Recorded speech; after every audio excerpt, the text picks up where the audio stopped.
Dr. Atkins' New Diet Revolution. The book was first published in 1979. And since then a lot of people have turned to the Atkins diet because of foods you get to eat, and there has been a lot of hype as a result. It is a good alternative to all the low-fat food regimes that are so difficult to stick with. But what are the basic principles of the Atkins diet? The Atkins diet is built upon the good doctor's answer to the question, why we get fat. According to Dr. Atkins, it is too much carbohydrates and simple sugars in the modern diet that drives our body fat up. The way your body burns the carbohydrates you eat has more influence on your waistline than the amount of fat or calories that you eat. In his book, Atkins proposes something he calls insulin resistance. Too much carbohydrate and sugar raises your blood sugar levels. The body makes insulin in the pancreas, store sugar as glycogen in the liver and muscle tissue. When your body reaches its glycogen storage limit, it converts the rest of the carbohydrates into fat. Excess insulin is toxic, so the body makes itself resistant to it over time, so the balance tips from glycogen production to fat production.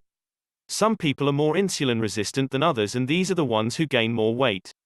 The carbohydrates that we eat get converted fat instead of being stored as energy. The Atkins diet is a low-carbohydrate diet. Even the carbohydrates that traditional wisdom says make us healthy are cut out in the Atkins diet, such as oatmeal, brown rice and whole wheat bread, are restricted on this diet. On this diet you must cut your carbohydrate consumption to less than 40 grams a day. This will put your body in a state of ketosis. Ketosis allows your body to burn fat as fuel. According to Dr. Atkins' research, the ketosis state will also affect insulin production, and it will stop more fat from being formed. You begin to convert stored fat to energy and thus begin to lose weight. One of the major benefits of ketosis is that your body will not crave carbohydrates as it did before. If you've been eating lots of carbohydrates, you may have a kind of addiction forming. With carbohydrate restriction and ketosis comes a reduction in carbohydrate cravings. People who have been on the Atkins diet for a long period of time report that they no longer need carbohydrates as they did before. The Atkins diet foods to eat vary over 4 stages. What you can eat will differ slightly in each stage. As you go through the stages, you are allowed more and more carbohydrates, but they should consist mostly of fiber-rich carbohydrates like leafy greens and certain vegetables.